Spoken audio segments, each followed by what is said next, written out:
15ই August বাবা মা ভাই বোন যা হারিয়েছি, আমাদের বিচার চাওয়ার কোনো অধিকার ছিল না। কিন্তু আওয়ামী লীগ যখন সরকারে এসেছে তখনই এই বাংলাদেশের উন্নতি হয়েছে। কোটা আন্দোলন হয়েছিল 2018-তে, আমরা এটা মেনে নিয়ে বাতিল করে দিয়েছিলাম কোটা পদ্ধতি। পুরা জুন মাস চলে গেল। জুলাই মাসের 7 তারিখ থেকে হঠাৎ দেখি আবার কোটার জন্য আন্দোলন, যখন কোটা পদ্ধতি নাই আর আন্দোলন না, সেখানে দেখা গেল ঝাঁকে ঝাঁকে সব জড়ো হয়ে যাচ্ছে। তাদের এক দফা দাবি ছিল কোটা সংস্কার, সেই যে দাবি করেছে সেই দাবি সংস্কার করে দেওয়া হলো। কিন্তু সেই সংস্কার করে দেওয়ার পরেও তাদের আন্দোলন থামে না, দাবি থামে না।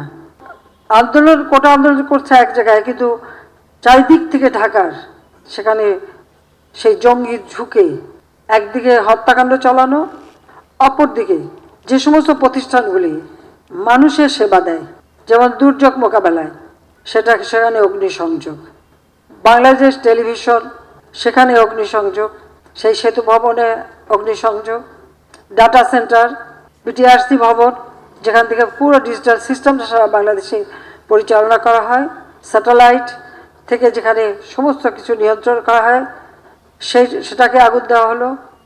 তার সাথে আসলো মেট্রো রেল, অত্যন্ত আধুনিক মেট্রো রেল, দুইটা স্টেশন পুড়িয়ে দিল। এক্সপ্রেসওয়ে 2010 থেকে প্ল্যান করে সেটা টোল প্লাজা ভেঙে নষ্ট করে দেওয়া হলো যাতে চলতে না পারে। আগুনে পড়া হানি ফ্লাইওভার, সেটাও টোল প্লাজা পোড়ানো, সেটারও ধ্বংস।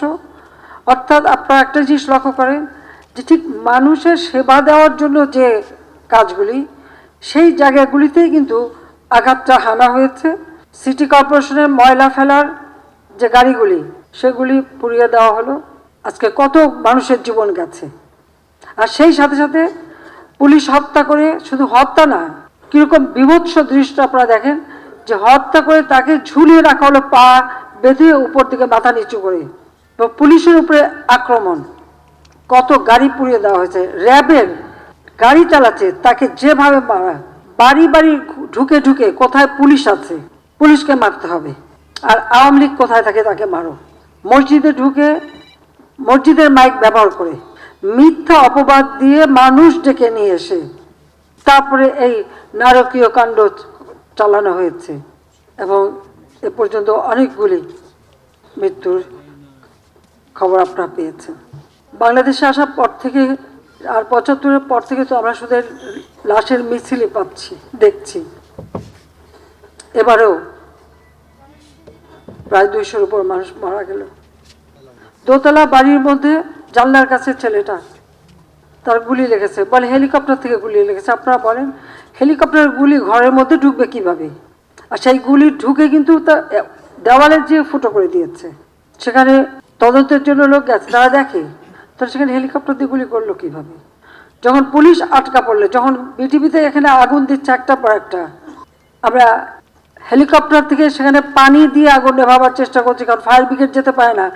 আমার সব থেকে আধুনিক ফায়ার ব্রিগেডের যে গাড়িগুলি সব পুড়িয়ে দিয়েছে, মানুষগুলিকে মেরে তাড়িয়ে দিয়েছে। তখন বাধ্য হয়ে হেলিকপ্টার থেকে আমরা পানি দিয়ে সে আগুন নেভাতে চেষ্টা করলাম। সেই সময় আবার অনেক জায়গায় পুলিশ আটকা পড়লো, তার নিচে আগুন দিয়ে দিয়েছে, পুলিশ উপরে ছাদে বসে আছে, খবর দিল, আমরা হেলিকপ্টার দিয়ে তাদের উদ্ধার করলাম।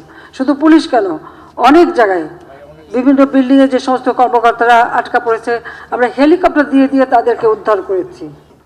একটা জিনিস গেলে আবার গড়ে তোলা যায়, কিন্তু একটা জীবন গেলে, প্রাণ গেলে তো আর ফিরে পাওয়া যায় না। আর যারা আপনজন হারিয়েছে, যে মা তার সন্তান হারিয়েছে, যে সন্তান যার বাবা হারিয়েছে, তাদের কষ্ট আর কেউ না বুঝুক, আমি তো বুঝি। কারণ আজকে এই আগস্ট মাস, আমি তো সেই বাবা মা ভাই সব হারিয়ে সেই ব্যথা বেদনা কষ্ট নিয়েই এই বাংলাদেশে ফিরে এসেছিলাম। নিজে ছোট ছোট বাচ্চাদের মাতৃস্নেহ বঞ্চিত করে কেন? বাংলাদেশের মানুষের জন্য, যে এই দেশের মানুষের সুন্দর জীবন পাবে, উন্নত জীবন পাবে।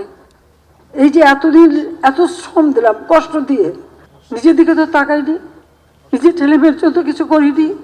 যা কিছু করেছি মানুষকে দিয়েছি, প্রতিটি মিনিট প্রতিটি সময় দিন রাত পরিশ্রম করেছি। কারণ তিনি আমাদের রক্ত দিয়ে গেছে, তিনি কিছু নিয়ে যাননি, কিছু নিয়ে যাননি। আবার কি এক টুকরো কাফনের কাপড়ও নিয়ে যাননি, তার গরিব মানুষের জন্য ওই রেড ক্রসের মাধ্যমে যে কাপড় দিতে, সেই কাপড়ের পাড় ছিঁড়ে তারপর সেই কাফন দেওয়া হয়েছিল। আর আমার মা ভাই তাদের কাউকে কোনো কাফন দাফন কিছুই দেওয়া হয়নি। কাজে তারা কিন্তু কিচ্ছু নিয়ে যায়নি, দিয়েই গেছে।